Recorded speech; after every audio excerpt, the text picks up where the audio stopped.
Vijayawada passenger రైలులో 3 కోట్ల విలువైన 3.5 కేజీల బంగారు ఆభరణాలను 50,000 రూపాయల నగదును కాజేశారు దొంగలు. ఈ మేరకు రైల్వే పీఎస్ ఫోన్లో ఫిర్యాదు చేశారు బంగారు నగల వ్యాపారి రంగారావు.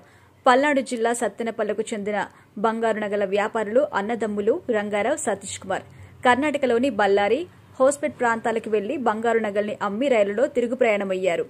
ఏసీ కోచ్లో 3.5 కేజీల బంగారు ఆభరణాలను 50,000 రూపాయల నగదు ఉన్న బ్యాగ్ను పెట్టుకుని నిద్రపోయారు. రైలు తెల్లవారుజామున నంద్యాల చేరాక బ్యాగ్ను చూసి ఉన్నట్టుగా నిర్ధారించుకుని తర్వాత నిద్రపోయారు. వీరు వినుకొండ చేరేసరికి బ్యాగ్ మాయమైపోయింది. నంద్యాల, దొనకొండ మధ్య బ్యాగ్ను దొంగలు ఎతికినట్టుగా గ్రహించి నంద్యాల రైల్వే పీఎస్కు ఫిర్యాదు చేశారు. రంగారావు అయితే తమకు ఎలాంటి ఫిర్యాదు రాలేదన్నారు రైల్వే ఏఐ జలీల్.